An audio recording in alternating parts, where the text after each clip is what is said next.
We are now open for business. This is Caesar Vallejos bringing you yet another episode to guide you in discovering your passion and growing your business as we learn from experts in the field. Sama-sama tayong matuto sa isa na namang makabuluhang usapan tungo sa pagpapaunlad ng inyong negosyo. Ang Open for Business ay mapapanood nyo rin sa Facebook at YouTube. Siguraduhin mag-like at mag-subscribe sa aming social media page at Net25 TV. Alamin natin, suriin mula sa mga negosyante, thought leaders at mga personalidad sa iba't ibang larangan ang mga strategies, trends at mahalagang karanasan sa pagninegosyo dahil tayo ay Open for Business. We're going backstage with Carlos Candel, the man who brought Hamilton, Miss Saigon, and currently Les Miserables World Tour Spectacular to Philippine audiences. How does staging world-class musicals and immersive event experiences translate into business growth? The thing is, with live entertainment, it's live, and the experience of the audience members, it's a shared experience. The experience market globally is very popular across all sorts of age ranges. People like theatre here. As long as people support us, come and see these things, and it's something that I want to continue doing. This portion is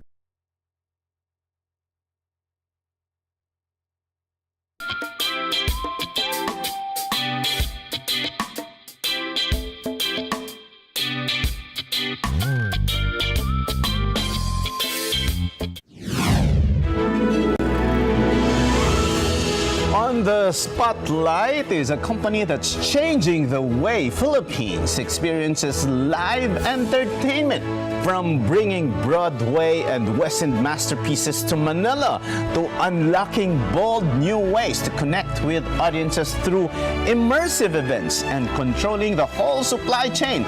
With us is Carlos Candel, founder and CEO of GMG Productions, a visionary behind landmark musicals and immersive events. How are you, Carlos? Hi, I'm very good, Caesar. I have a lot of questions here, but maybe I just have to bring you back during the pandemic because, Really? Yes, because I remember that time, one of the major sectors that was affected was theaters, cinemas. I know that you've been in the business for so long, but so far, how many years? 37. 37. So how did it affect you during the pandemic and immediately after? Well, obviously that was a crazy time for everybody, and I actually had Matilda running at Solaire during that time, and we were looking at what was going on globally with the figures from COVID, and we obviously saw the first death outside of China was in the Philippines, and this is getting closer to the opening of Matilda, and the ticket sales are getting slower and slower. And before that, I was actually supposed to be doing the merchandising, which you won't believe, for The Lion King in Wuhan, opening in February. So I knew that was cancelled, and we knew that there was some sort of issue in China. And the lockdown started what? Feb or March? March, I think. Just into March. So I opened Matilda on the 6th of March, and the sales were getting slower and slower. Obviously, the cases of COVID were then going up. And we literally ran for 6 performances, and then we had to close on the 12th of March. I had 96 actors from around the world and cast and crew essentially that were in the show that we had to evacuate out of the country with 48 hours notice. So when I found out that news about midnight on the 12th of March, I was obviously feeling rather devastated and depressed about the losses and the headaches and logistics that were going to happen. But then when I woke up the next day, I found out, Broadway's closing. So I thought, okay, so my problems aren't quite as bad as everybody else's. Okay. And then after that, London followed. But I actually produce or co-produce or merchandise over 100 or 200 shows at any one time. So I was looking at the whole thing going, I thought I had a wonderful idea 37 years ago to set up a business in entertainment, for merchandising, producing, co-producing, and expand it globally. We have 14 offices around the world. But then it wasn't such a great idea when a virus comes along that closes the entire world down. So that's essentially what happened. And then, of course, there was little activity going on everywhere. The Philippines had one of the strongest lockdowns, as you know. But then what I started to do is I actually started to develop a rapid COVID test with a company called Frank D, where we could test actors and anybody involved in a show that would enable a show to go ahead. So if you go forward about a year into the pandemic, I developed that system with a group of people, and I then managed to put on the first show worldwide in London, Sleepless in Seattle, where all the cast and crew were tested, the audience came in and they were socially distanced. So that's what we did. Now commercially that was difficult, but at least we got something going. And then at the same time, I actually was producing a pantomime in New Zealand in December 2020. So I literally had the only show playing, I think, in the world in December of 2020, because New Zealand was, as you know, kind of bubble to the world. There weren't many cases, and then after that, it started to, they had their own cases. I was doing another tour down there of Madagascar, which we stopped and started, 2 or 3 times. That's quite a feat with the change in business model, or with the many adjustments that you did. How was it commercially in terms of you as an entrepreneur? It was incredibly tough. Every country had different regulations and support, government support. So, in my business in the UK, we had support from the government for the staff, where the staff were put on furlough.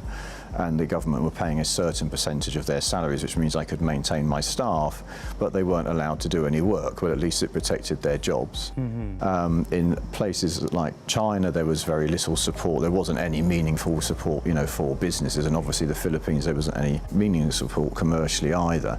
So it was very difficult, but I obviously made the decision to keep my team in place, because I've been going 37 years. We've got 100-odd people globally. And I kept it going, and I, personally paid to support all of those people in a way to make sure that when COVID eventually finished, we had everybody in place, and I wasn't looking to then try and restart my business, which was an incredibly smart move, to be honest. And also, in all fairness, my staff, particularly that were here, it's not like anybody could go out and spend any money, because we were all stuck at home with our masks and face shields on. So far, what are your learnings there? Like, say, for example, of course, we see people now going back to the theater. Some people still watch, go to the cinemas, but we see the decline in terms of numbers because a lot of them go online. So how do you manage, the change in the business model and how consumers react to this development? I think it was, it's different to cinema, I believe, than live theatre, because obviously everybody got into watching Netflix and the various platforms, and actually Hamilton was put on Disney Plus, so there was some live streaming of theatre shows. I was involved with 1 or 2 of those projects as well. But the thing is, with live entertainment, it's live, and the buzz and the experience of the audience members is it's a shared experience. It's the same as concerts. It's different. The cinema. Yes, sometimes people interact a bit, but it's not the same thing. If you watch a theatrical show streamed just in your house, you get 5% of the experience that you get if you go and watch it in a theatre. Now, Carlos, what's different? Although you mentioned how different the experience of watching a live theatre, live production, but have you noticed any changes in customer behavior or the audience behavior? How are they appreciating live entertainment or live plays and musicals now? They certainly missed it. When the world sort of opened up, there was a resurgence of people wanting to get back into the theatre, but what was interesting actually was that the more established titles were the ones that people really wanted to go and see. Things like Mamma Mia, which I've been involved with for years and years. But there was a massive uplift in the box office, sold out, because people said, okay, I want to go back to the theatre.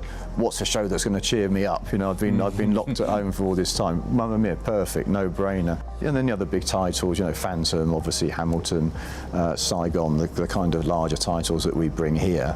There was a lot of product that was also available because the whole world stopped.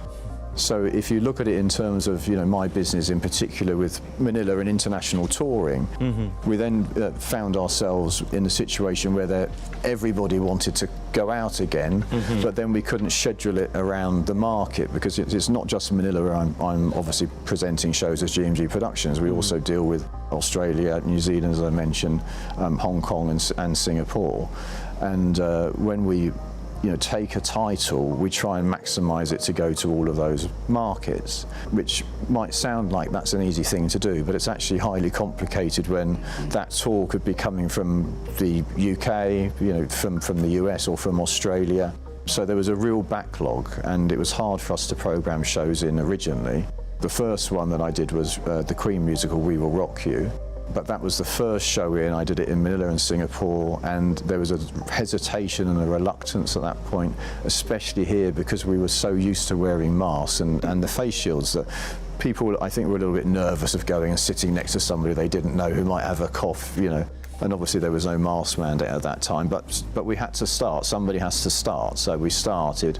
We didn't get the number of sales that we wanted to have in either Manila or Singapore.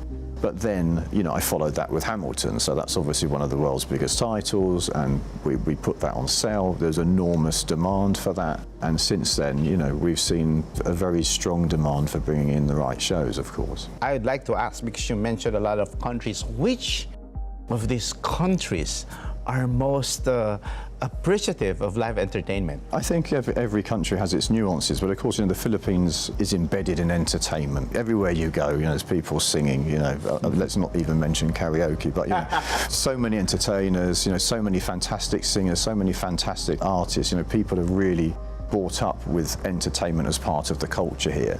So that's one of the reasons, why I like bringing shows here, apart from the fact I've lived here for 17 years, this is my home.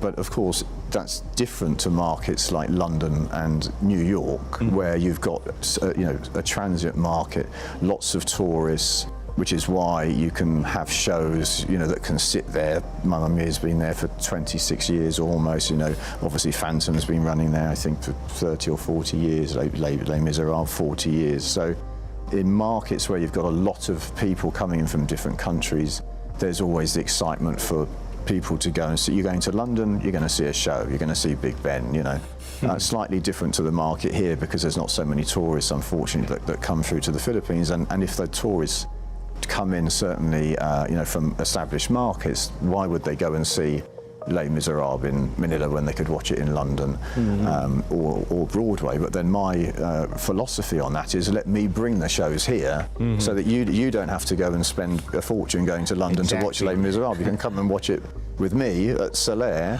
and pay a very reasonable price ticket for that experience. As you mentioned, there's a lot of nuances per country, nuances in terms of how they react to entertainment. But so far, which government is really supportive in terms of the arts and entertainment? The UK are very supportive. The government, when you produce a show, you can essentially get a tax rebate up to 40% of the production costs, which increased before COVID. That's huge, 40%. 40% tax break, yeah. It was 20% before COVID. The US have a similar structure. I'm not precise on the percentages, but the UK, of course, is the home, if I can say that, of theatre, really.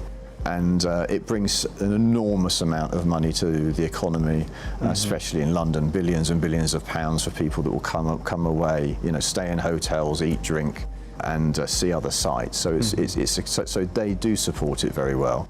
We don't get any support here, from the government in terms of financing. I mean, obviously, I'm running a commercial. Even tax incentives? No, nothing. I mean, obviously, it's a private company. My company is private, so we self-fund everything ourselves. But what is important is that we have really good partners. So, of course, Soler, obviously, number one, because they've got the best integrated resort in the country, and the theatre by far has the best facilities. There's nothing even close to it, and I don't believe there will be anything that will match Soler in terms of us wanting to bring the best shows to it. There are a lot of other countries in the world. Why Manila? Well, English speaking, love of arts, love of theatre. I mean, one of my partners Bob Sewell set up Ticket World 30 odd years ago. He was the first one of the first ticketing agencies.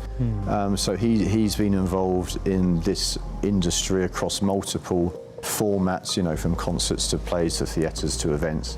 It just makes perfect sense for us to bring shows here. People want shows here, and also we like to start international tours here. So, you know, Hamilton again is an example of that, where we actually started the whole Asian tour from Manila. So we rehearsed it in Manila, and then it went on to Singapore and other territories, and that's obviously because it's a cost-friendly place in terms of rehearsals. If you look at rehearsing in Hong Kong or Singapore, you know, it's very hard to get space, it's very expensive. The hotels and everything more expensive. So here we can actually set up a show, rehearse a show more economically, but also all of the shows that we do, Manila is the favourite place. There's no doubt about it for the cast and the crew. They all love Manila. You know, it's a great experience. People are great. It's great to go out, you know, reasonably, you know, inexpensive if they want to, you know, have dinner, and just the whole experience is so much better. You know, as I say, in other countries, some of the hotel rooms would be smaller, it would be more expensive. You know, of course, the climate here is fantastic. You know, compared to being in, you know, in China in December where it's -10 or Korea -20. Of course, you know, that's the preference to be in a place like this. What makes the Philippines an attractive market for touring Broadway and West End productions? We have a core fan base of about 150 to 200,000 people that will come to see the shows depending on the genre. You know, Les Mis is a slightly older audience. We brought Six in, which was a, you know, fantastic show. We ran it for 2.5 weeks, sold out, but that brought in a much younger crowd. It was a great show. People like theatre here. A lot of the audience members, you know, tell me, and they tell my staff, oh, you know, we went to see Miss Saigon in London, and you know, we like this cast member better, or you know, they're engaged about it, and it's just the convenience that you know, you can go and see it here in Manila. Now, okay, traffic can be a challenge, as we always know, to get anywhere, but it's certainly better than a 15-hour flight to New York or a 24-hour flight to London, right? With your business model, touring them, so what's your challenge in putting a cast? I know that they may not necessarily be coming from one area, the same people who you tour to different countries. What's your challenge in putting them all together to create a world-class entertainment? Well, typically with a world tour, we'll put together a cast, or there'll be an international producer that will put together a cast, either UK, Australian, sometimes it was South African or US, or a mixture of, and then they will be contracted for a year. So they'll have a tour list. This is the first year. You know, usually with these type of shows, I mean, Les Miserables is coming to the end after Manila, it goes to Singapore, then that's the end of the second year of that tour. So the cast will be contracted for that year, and then there'll be another cast. Some cast members may want to stay and some may not want to stay, so it will be recast for another year. And if you look at, you know, one of my favourite tours, Mamma Mia, you know, which is in the 21st year of the international tour this year. Now, that's when that started. The producer, Nick Grace, who's also the international producer of Les Mis, is a very good friend of mine. And when we looked at that initial routing, it was about an 18-month tour, and it's never stopped. And it's been round to places. You know, we want to have it back here. It's been to Manila twice. We want to have it back again in the next 2 or 3 years. You know, and I'm working on programming shows up until 2029, just because we have to get into those tours. You know, once we know that something's happening, we have to pick the route. We want to put Manila in there. We want to put New Zealand in there. We end up with a sort of 20-week tour just for GMG Productions out of that world tour. So that's quite a significant part of the commercials that the international producer needs to find. You know, if he can say to me, look, Carl, I've got this show, would you like it? And say, yeah, I'd like it. Can I have it for 20 weeks? And that's going to make him happy, rather than say, oh, I can do maybe 4 weeks in Manila or 6 weeks in Manila. But one of the challenges is choosing a specific country or location, and also choosing a material. Like, say, for example, you said Les Mis will run here until March, and then you will bring it to Singapore. How do you choose the country and the material? Is there also some kind of a survey in a specific country where Oh, we want you see the clamor of that production first before you eventually fund it for production? I'm spread into pretty much every show across every country around the world. So every time there's a new show that opens in London or on Broadway, I will typically invest, and depending on the size of investment, maybe co-produce and also get the merchandise, the souvenir, part of that. So I go into every show, also the experiences, because we did the Friends experience here, we've got Brickman, World of Lego here. I'm doing a Minecraft experience globally, which is just expanding. They opened one unit in Dallas, and now we're opening 7 more units this year around the world. But the thing is, I go into everything, and then after that, we always do surveys, post-show or in-show surveys to our audiences at Solaire. So we'll put a list together. What do you want to see next? And then we'll get a few votes, and we'll take that as part of our planning. Not that that's always precise, because you're getting to core audience members that are already engaged fans. But we try and also do wait lists with Ticket World. But again, you're still going to people that are interested in entertainment. So it's kind of hard to say, well, how do we get the people that are going out and spending their money in restaurants that aren't particularly thinking about theatre? So it's difficult, but of course, if you pick a show that's already a hit globally, then you like to think, well, that should work in the Philippines, but that's not always the case, because some things do not appeal to the market here, or they won't appeal to the market in Hong Kong. So there are things that we have to take into account. It's very complicated. The long-winded version of saying it's complicated, but we seem to have mastered the art so far.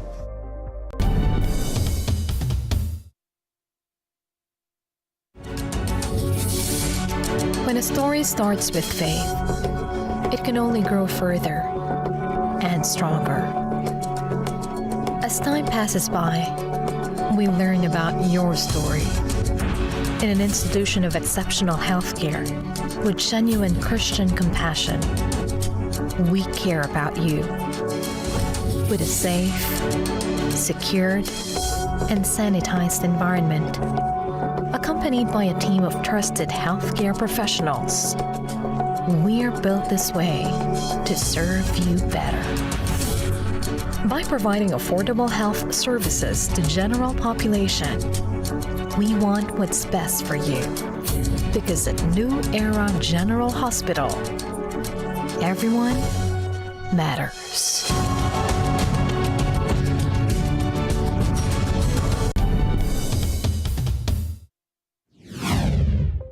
You created a whole new entertainment subculture. What inspired you? What inspired pivoting or diversifying from traditional theater staging to immersive, fan-centric events?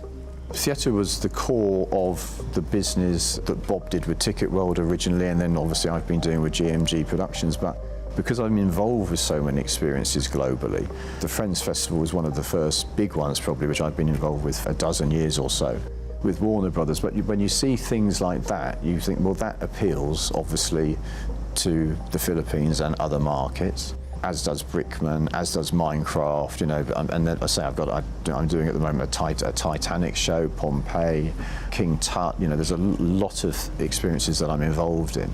So I wanted to bring Friends specifically to Asia, to Manila, Singapore, Hong Kong, India, China, New Zealand. So I was looking to get a space to put that into. Now, you might think that's easy, but it's really not easy to find a space, 1,500 to 2,000 square meters. There are lots of malls, but the ones that have the spaces weren't really the best locations or the best, type of mall. So in the end, I was talking to Solaire, as I do on a regular basis, and I said, look, I know that you've got a space here. Would you think about creating that as a space for me? Because if you do, I can fill it with experiences. So we literally there and then said, okay, let's do it. And then a few months later, they refurbished the space and we opened it with the Friends experience, which was an absolute smash. People breaking down the door to buy tickets to get in. How are people receiving it now? No, they loved it. It opened in September. We ran it for a couple of months, and it was an incredible experience. Everybody had a great time.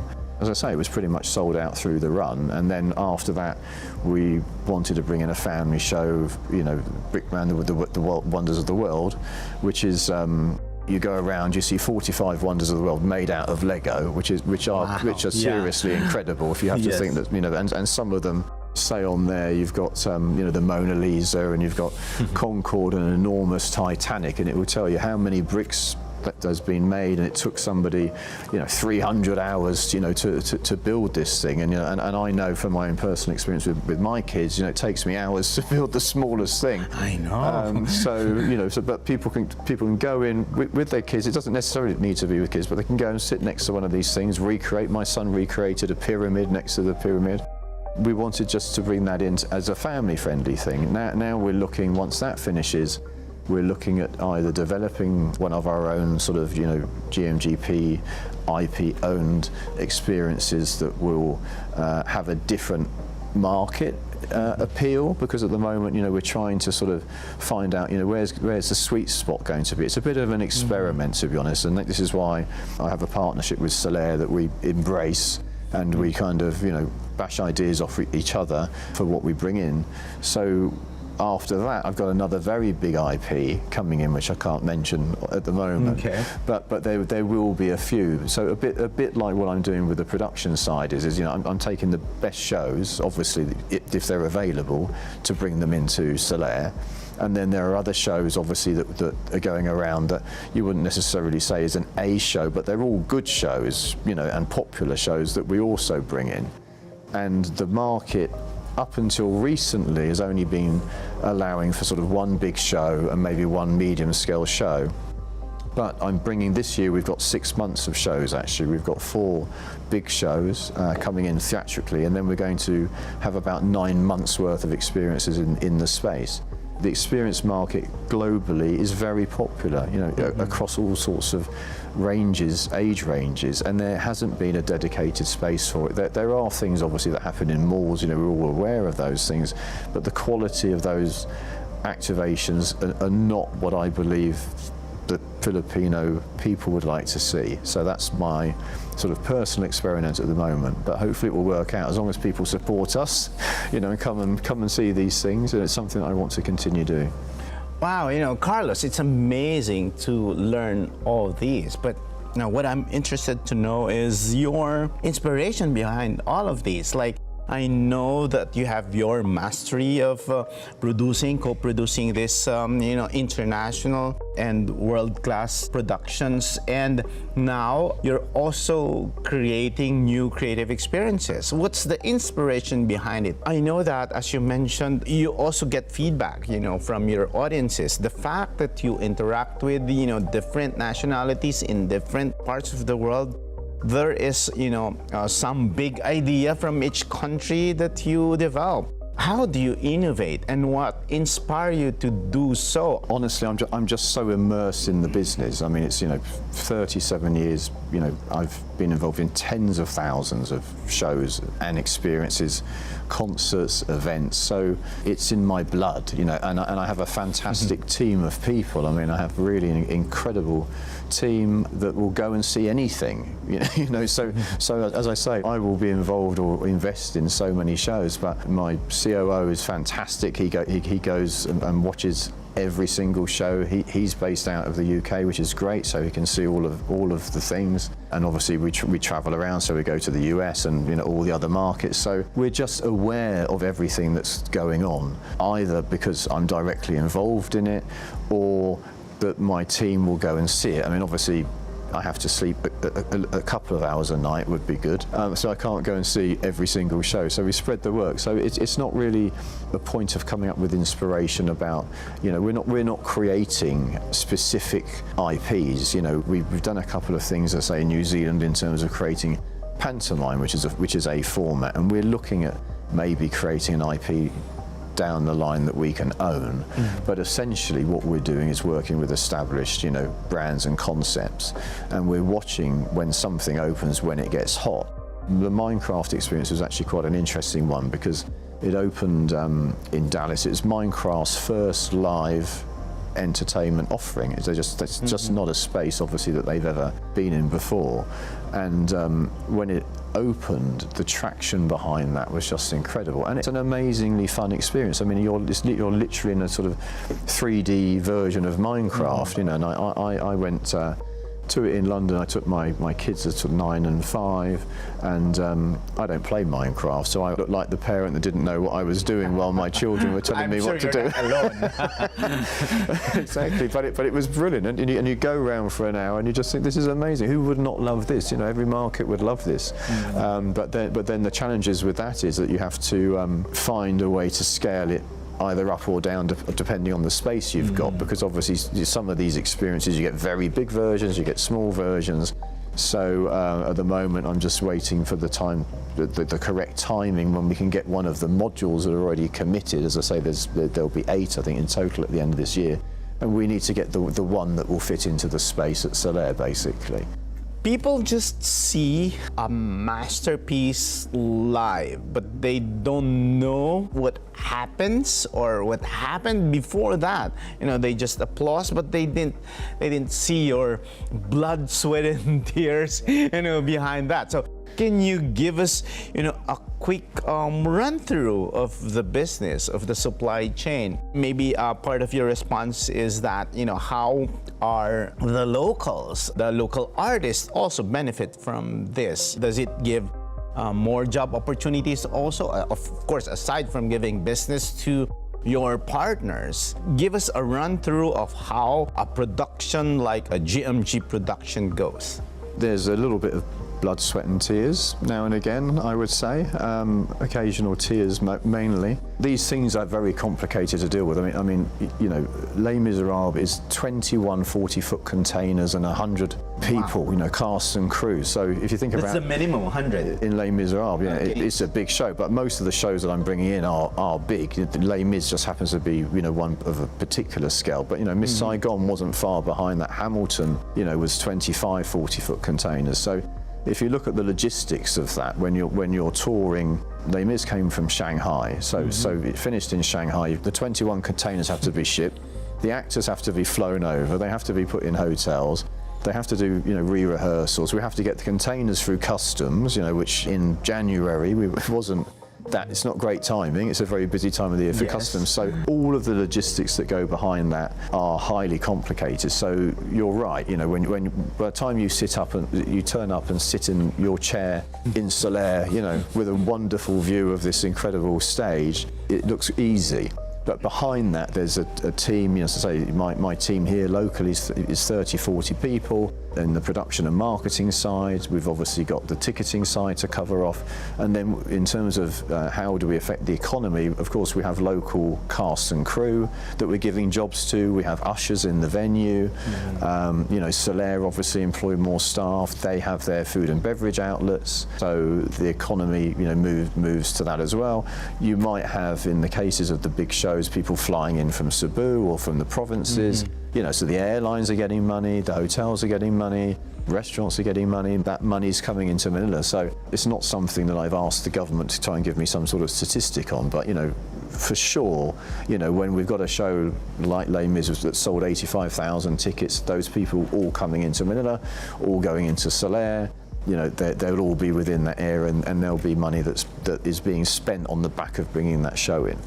Wow, wonderful. You immersed yourself into the system, but, you know, if you describe yourself, are you more on the creative side or on the money or, let's say, business side? Business side, absolutely. I mean, I can appreciate a good show and I can spot an opportunity in terms of, you know, a commercial success, but I wouldn't pretend to say that I would want to create a concept for a show, you know, write it, direct it, you know, that's not something that I want to do. But members of my team do have those skills, and I encourage that, you know, and that's why eventually if we end up with our own IP, that will be fantastic. But no, my role really is commercially trying to make things stack up, and, you know, and the other part of the puzzle really is that we get very good sponsorship from Union Bank. They're our big partner at the moment, so you can say, okay, look, the government isn't giving us, we're not getting any support from the Department of Tourism or anything like that, whereas in Singapore, the Singapore Tourist Board, They actively support the arts. You know, there was that whole sort of controversial situation with Taylor Swift where they obviously bought her for Asia and then upset everybody else because you know, she wasn't allowed to come to Manila or anything else. So their government are very, very aggressive and supportive of the arts and understanding the amount of money that draws in, you know, and I do remember reading the figures about Taylor Swift and how much money that brought into Singapore. So as we don't get that here, I look for other partners. What trends in audience preferences are you seeing in the Philippines for live entertainment? Usually, I mean, the trends remained fairly consistent in terms of the audience, the ticket buyers, mainly 25 to 35 years old and 65. Is that a good thing? Because that's pretty young. It is young. I mean, 65 of them would be female. It's very young in terms of established markets. You know, again, you know, Europe, US, Australia, the ticket buyers would be, you would say, 45 to 65. A bit older, yeah. Would be older, just because the markets are more established. But also in China, the demographic is also young. But what's interesting is that over the sort of 16 years that we've been bringing these international shows over, that the demographic hasn't really changed. And you would have thought that over that period of time and the number of shows that we brought in, the 25 to 35-year-olds 16 years ago, the bracket would have gone up. So you'd be expecting to see 35 to 50-year-olds now. Also a big sector of ticket buyers, but that hasn't happened. It's remained in that demographic. So I don't know, and it's a question that I've asked myself many times, and we've tried to research, is what happens to those 25 to 35-year-olds now they are middle income people, so purchasing power? Yeah, purchasing power. So it might well be they go to the theatre and then obviously then they start a family, and then, you know, the focus goes more onto that, and, you know, spending money. You know, children are not expensive, I mean, so maybe that takes them out of that cycle to a certain extent, and then the new batch come in. Which is why, you know, we see that when we bring shows in, I usually wait minimum of 5, but normally 10 years. I mean, again, Les Mis was here in 2016, the theatrical production, so it's back literally 10 years later. So that gives us a chance to get that market back. If we bring shows in too early, historically found is that you sell 60% of the tickets on a return, and again, personally, I think that's because, you know, if you go and see Cats, let's say, you've put a reasonable amount of your disposable income into seeing that, and it comes back 5 years later, you don't really want to see Cats again. You want to see, you know, Phantom of the Opera or Wicked or Hamilton. Speaking of tickets, you mentioned off-cam, and it's in the news that Les Mis is sold out, but that is not necessarily the same in other plays or other musicals. So, as a producer, how do you gauge if you have to stop that kind of production, or if you have to change your direction because you have experience in different parts of the world? So how do you manage continuing a specific production? At what point of the production that you say, I'm losing, I'll stop this immediately? Honestly, because we are part of a tour, we have to work out how many weeks do we think we can play, how many tickets do we think we can sell per title. Obviously, the ideal scenario is that we get it right and we sell out, but we sell out without, you know, being able to sell another 2 or 3 weeks because we can't change the schedule. Les Mis is a perfect example of that. So we put it on sale at a very, very big on sale, and then we announced the cast. You know, obviously, you know, the local cast that are in it very strong, and then it's sold out, the 85,000 tickets. Now, we could have probably put another 2 or 3 weeks on sale, but I can't because it needs to open in Singapore. Yeah. So there's no choice. Now Singapore put it on sale, and as it happens, they're the last stop. So they've managed to add 2 weeks. Wow. Okay, so that's lucky for them. Looking ahead, would you consider more original or Filipino-led productions to deepen local engagement? I know that you have also established your roots here in the Philippines. We did a local production of Come From Away last year, which was different because we've always focused on bringing in international productions. So we did that with a local cast. That was a title that I always liked. I thought it was a very clever show, and it was a little bit complicated, even when I watched it, because the accents of the characters, in the original production were quite hard to follow the Newfoundland accent from Canada. So I thought, well, look, that's a title that we could do locally. We won't have that issue in terms of the language, which we did, and it was a very successful production. I mean, we fantastic reviews, and I personally thought it was one of the best productions that I've seen of it. But the reality is, there are local companies, focusing on, local theatre. Which works well, their model works well for them. And for me, I would rather focus on bringing in the big international shows, because that's really something very, very unique that we have. There's nobody else doing it. So I think that on this occasion, given the fact the business is risky as it is, I want to really focus on that. I'm not saying that we wouldn't look at another local production, but for now I think we'll stick with the plan. Okay. What advice do you have for event and production entrepreneurs aiming to break into the live entertainment space? Get a real job. I didn't expect that. Okay. Can you elaborate, Carlos?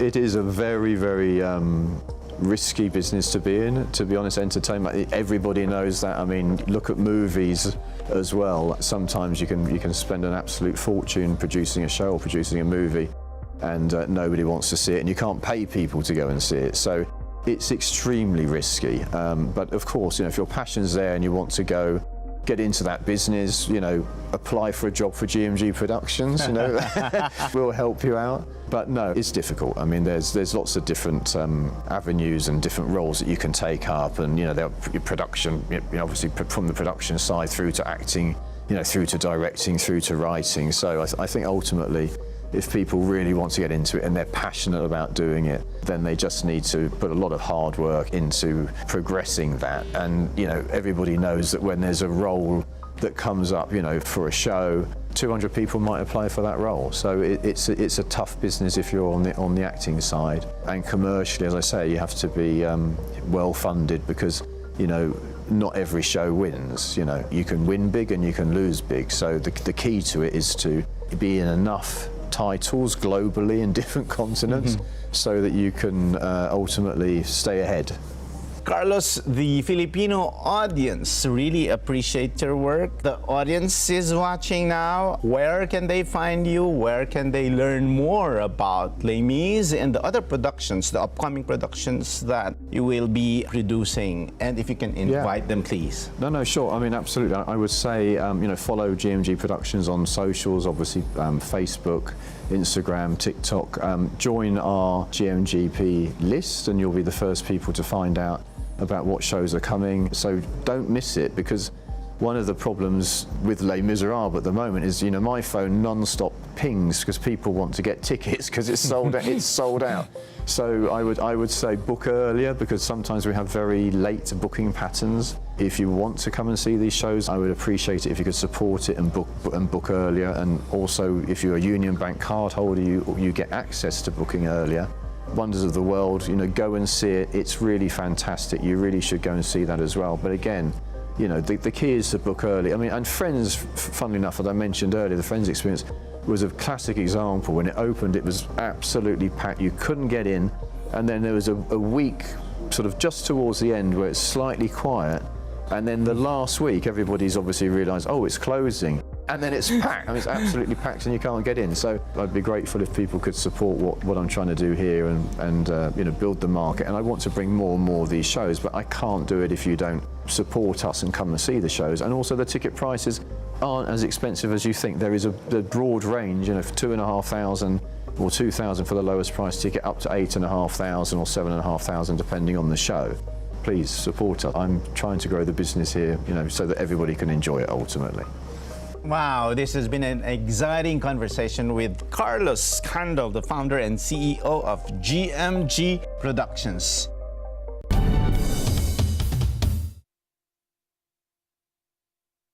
On your way to success? Start with the best. New Era University, where we guide every individual to their natural state of excellence.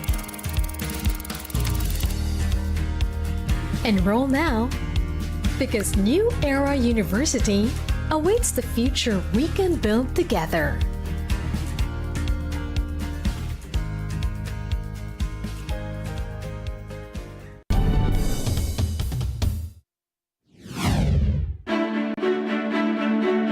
Tonight is all about the names you should remember, not just for what they've already done, but for the impact they are only just beginning to make. This is Caesar Vallejos, and I'm here at the People to Watch 2026, where top media shines the spotlight on individuals from government and the private sector who are redefining leadership, innovation, and service in their respective fields.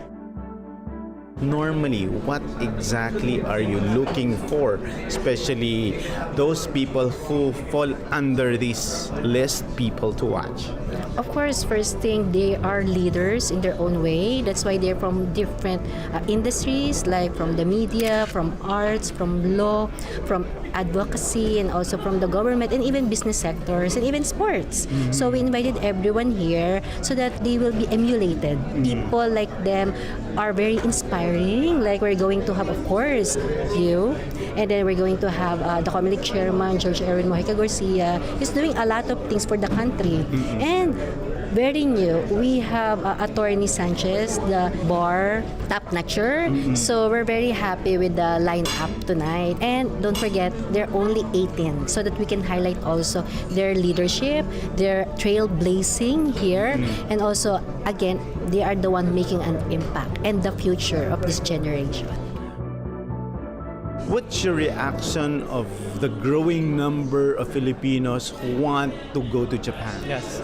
Well, first of all, people-to-people exchange is very important for the bilateral relations. So we are very thankful that many Filipino choose Japan as its destination for travel. We are very grateful for that. What do you think is the reason why, like say for example, I myself, I have been there in Tokyo for several times already, but every time I go to your country, it's like there is always something different. So why is that? You know, what's the secret, or what's your ingredient of really making or coming up with new attractions maybe? Or I don't know, it's the people, it's the culture. Let us know. Perhaps for the Filipinos, what attracts Japan is the distinctive 4 seasons that we have. In the spring, you can experience the blooming of the flowers, vegetation, cherry blossoms. Yes, exactly. And in summer, we have a lot of festivals. In autumn, you can see the change of the leaves, which is very beautiful scenery. And also in winter, you can enjoy snow. One other thing is that the Japanese cuisine. We're very grateful that many Filipinos love Japanese cuisine, Japanese food.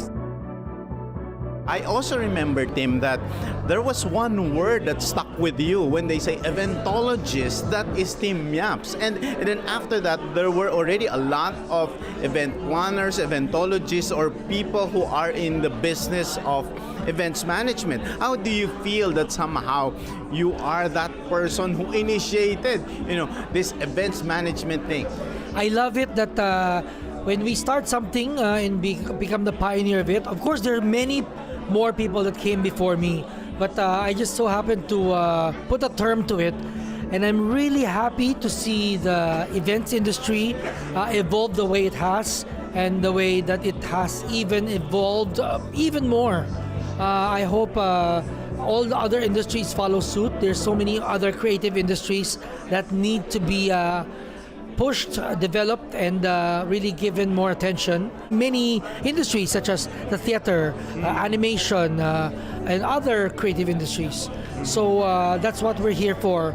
That's why we are to watch out for, because we're here to inspire the current, the next, and the next generation, basing on what we know now and what we've gotten inspired from the people that came before us. I just dedicate the honor as well, not just to myself, but also to the entire company and to our staff and employees who have made things possible, not just for me, but for the entire Ilias Group. Mark, you have a lot of competition, especially in the food business, di ba? But somehow you manage to keep your brand there and you continue to have that special flavor. What's the secret? I know that it's a trade secret to share your ingredients, Yes. but what is that secret sauce that you have at Ilios? Well, it's really about innovation. We do not stop innovating, whether that be through packaging, whether that be through customer experience, whether that be how do we present ourselves, whether that be through marketing, through our content. It's just really about giving our customers the very best value for their money. It means a lot, although it just means na tumatanda ako. No? But I'm so humbled and also honored to be awarded with Man of the Year. And multifaceted ang in-award nila. Politics, public service, sports, and businesses.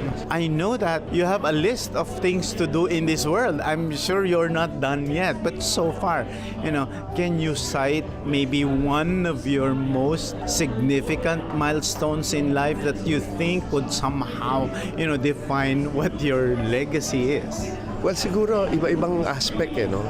With regards to public service, yung mga laws na nagawa ko, which is about 150.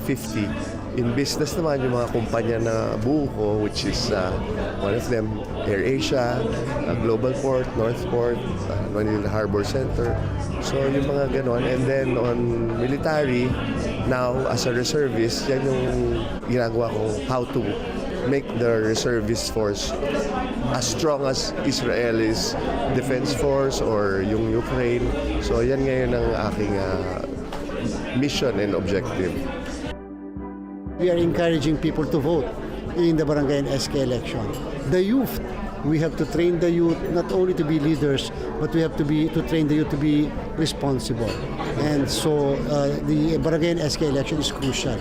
Likewise, we're going to conduct the Bangsamoro parliamentary elections. That's the first election in the Bangsamoro. It had been postponed several times. We're hoping that this is the last postponement until finally. But of course, all of these are preparations for the 2028 big time 2028 presidential and vice presidential election. By next year, the COMELEC will be very, very, very busy. That will be our preparatory year in preparation for the 2028 elections.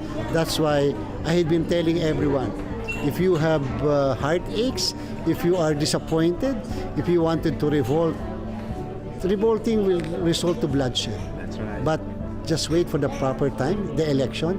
The ballots will be the answer. Not the guns, not the knives, but the ballots. And everyone's equal on that, whether you're rich or poor. Yes, whether you are rich or poor, young or old, whether you are educated or not, you have only one ballot, one Filipino, one ballot, and therefore all the voices will be heard. And during the last election of 2025, for the first time, the youth have shown that they are not just watching, observing history, they are the ones writing history, and that's very important. Of course, grateful and overwhelmed kasi though every year naman tayo nakaka-receive ng mga ganitong klaseng recognition, still iba pa rin talaga yung feeling na palagi tayong nare-recognize. So masaya, sobrang saya and karamdam na ito yung nagiging reward natin sa lahat ng mga efforts din natin. Miss Anna, I remember you came up with a social media post that, you have shown somehow even you are the Anna Magkawas that we know. You showed your vulnerability, your authenticity na sinasabi mo, ang isang entrepreneur hindi naman ganun kadali. Kumbaga parang you have your own share of pains and heartaches at napapagod ka din. So in a nutshell, bakit mo yun isinulat?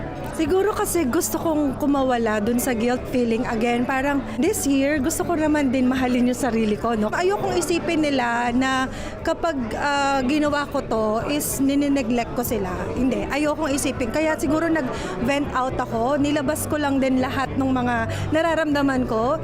And na-touch ako, natuwa ako, reading those comments na, Miss A, okay lang yan, kami nang bahala, magpahinga ka muna, or take some time, mag-rest ka din, ganyan. So, na-happy naman din ako sa feedback nila, na naramdaman nila, kasi I know, na-feel din naman nila really the effort na binigay ko. Kasi ako talaga, as much as possible, gusto ko lahat talaga kumita.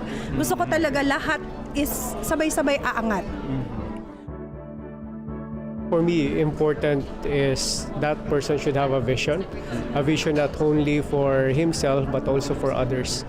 So regardless of what he's doing, a profession, a particular talent or a business, his vision should be not only for himself but for others as well. So there is a bigger why on why that person is doing such profession or business. So that's one of the characteristics. That person should be visionary, and his dreams are not only for himself but for others as well. So for the community, to help others, and if it's a business, the profit should be able to help others too, for them to grow and to have their decent work, and of course a successful life. And another thing is I think integrity. So that person should be an example that for him to be successful, he does the right thing. So there are no shortcuts in anything that we do. You have to do the right thing, even if it's difficult. You have to do the right thing, even if there are distractions around, and if there are negative influences that would make you do bad things, you can avoid them. So integrity is very important. Tonight's honorees remind us that the future doesn't just happen. It's built by people who are willing to lead, to serve, and to push boundaries. Congratulations to all the awardees. This is Caesar Vallejos for Open for Business.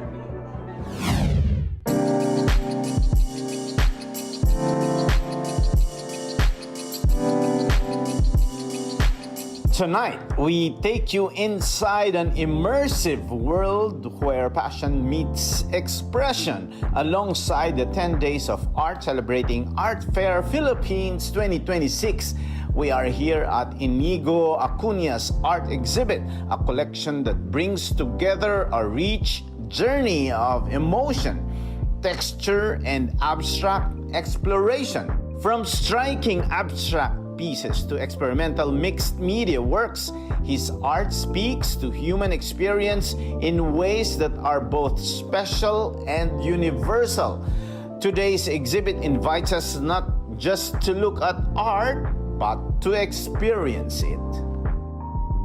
As visitors walk through the gallery, each piece feels like a conversation. Acuña's paintings draw you closer, not through clear narratives, but through emotion and sensation.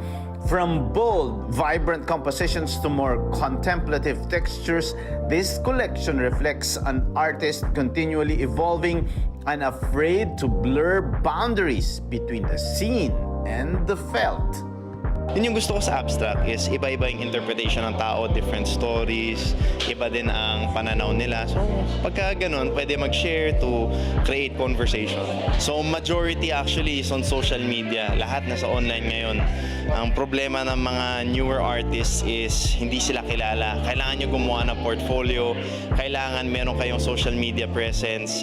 You have to be able to put yourself out there. At saka social media is an easy, accessible, free way to do it.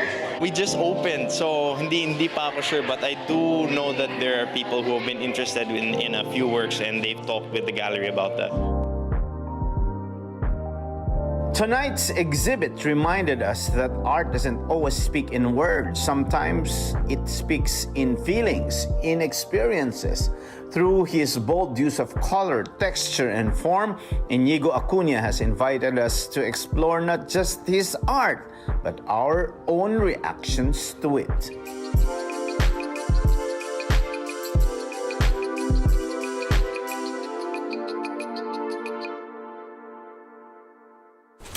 Maraming salamat sa isang oras na pagsama sa amin upang tunghayan ng isang makabuluhang usapan ukol sa negosyo dito lang sa Open for Business.